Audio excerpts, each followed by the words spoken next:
Olá, seja muito bem-vindo a um novo vídeo do canal e nessa atividade nós iremos fazer o cálculo da determinação da variação da entropia num processo de mistura de gases ideais, onde você tem temperatura e pressão sendo mantidas constantes ao longo desse processo. Então, como você pode ver aí na sua tela, a gente tem inicialmente dois compartimentos separados que contêm no compartimento à esquerda nitrogênio com 4 mols e temperatura de 25 e pressão de 1 bar. No segundo compartimento, a gente tem argônio com 2,5 mols, temperatura também de 25 e pressão de 1 bar. Posteriormente, essa divisão entre esses dois compartimentos ela é retirada e esses dois gases, que nesse caso estão sendo considerados ideais, se misturam e permanecem na mesma temperatura e na mesma pressão. O que o exercício pede é que a gente calcule a variação total da entropia desse processo. Então, para resolver esse exercício, eu resolvi colocar aqui na tela algumas das informações fornecidas no enunciado desse problema. Então, o que a gente quer determinar é a variação da entropia total do processo de mistura, sabendo que a gente tem 4 mols de nitrogênio e 2,5 mols de argônio, com temperatura 25 graus Celsius, nesse caso 298,5 Kelvin, e pressão de 1 bar. Tá? Lembrando que esse processo ele ocorre num processo de mistura isotérmico e isobárico. Quando a gente tem essa informação para misturas de gases ideais, a gente pode automaticamente utilizar a equação que foi deduzida ao longo da aula de número 6.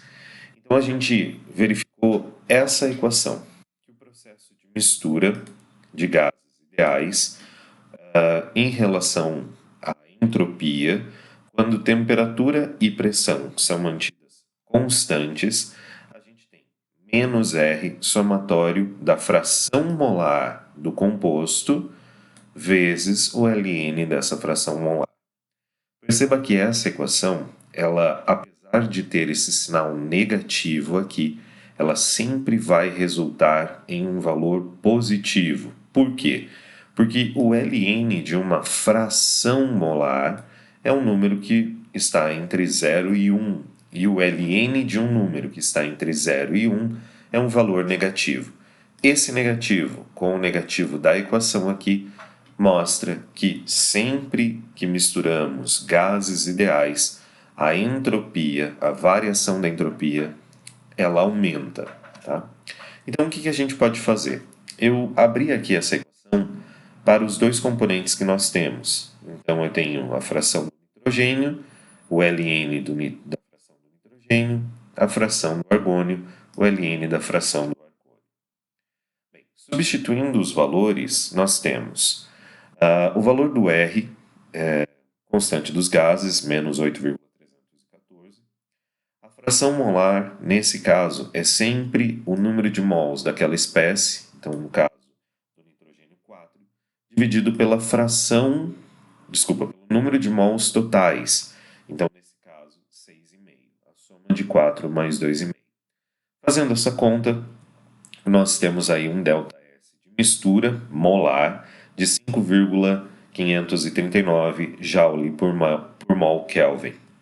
Para a gente fazer o cálculo da variação total da entropia, deve-se lembrar que o ΔSzinho, ou seja, a variação da entropia molar, é a variação da entropia total de mistura dividido pelo número de mols totais. Então, se a gente rearranjar essa equação, a gente percebe que se eu multiplicar o valor anterior de 5,539 pelo número de mols totais no sistema, eu tenho a variação da entropia total de mistura.